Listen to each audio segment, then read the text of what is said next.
Hello, and welcome back to Two Chapters a Day.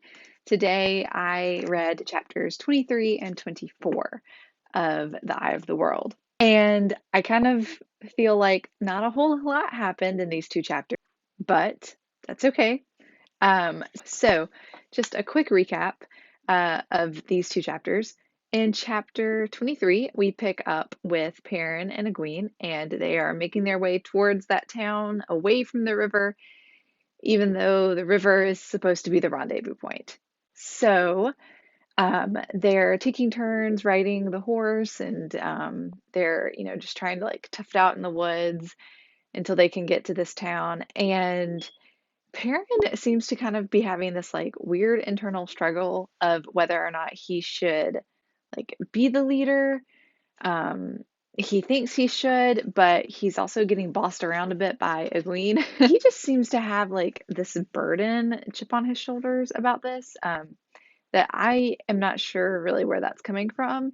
So I'm interested to see where that goes in the future.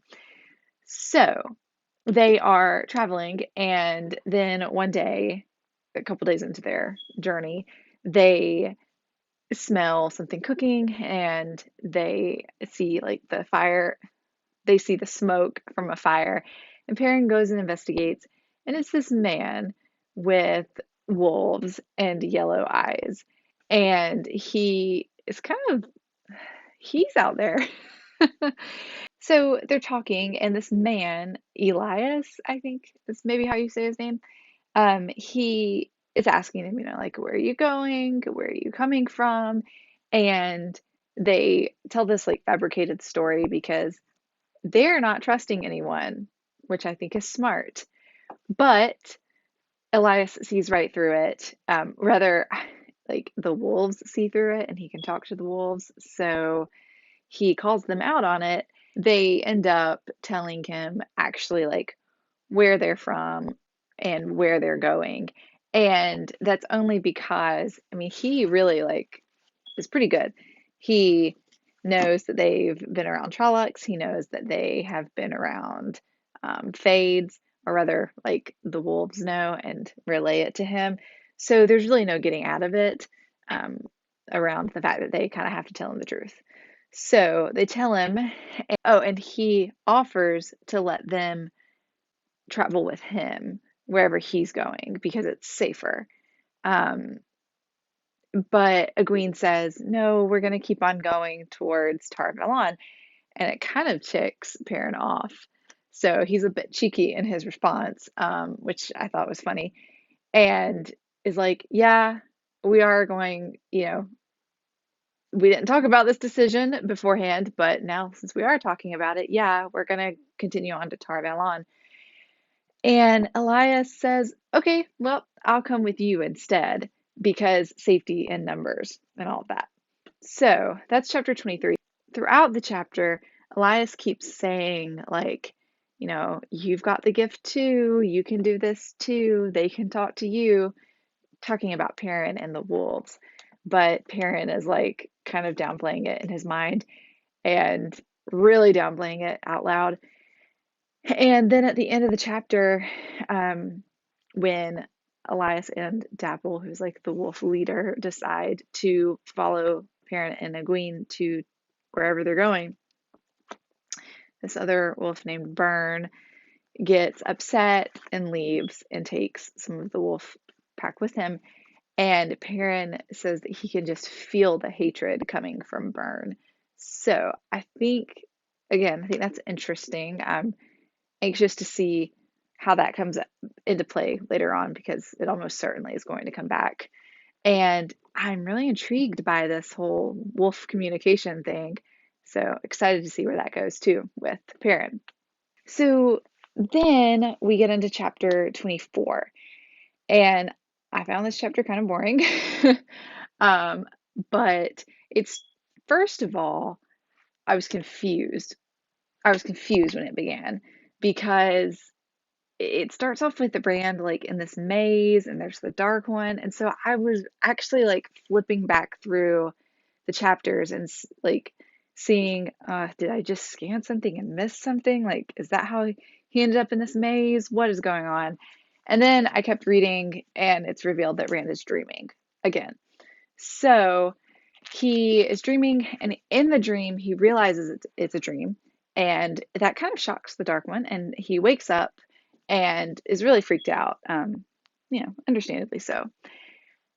Importantly, in the dream, well, first off, right at the end of the dream, he sees his face and the Dark One's face kind of become one.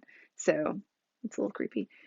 Also importantly, I think, is that in the dream he pricks his finger on a thorn and then he wakes up and in fact his finger is bleeding just as if it had been pricked on a thorn. So that's the second time we've seen something that has happened in Rand's dream actually happen in real life. The first time being the rats that were killed at the inn with their backs broken.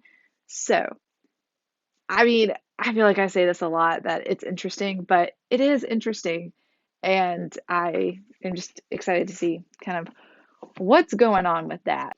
So, when Rand wakes up, he's on a ship and they're going down the river and it's kind of tense on the ship.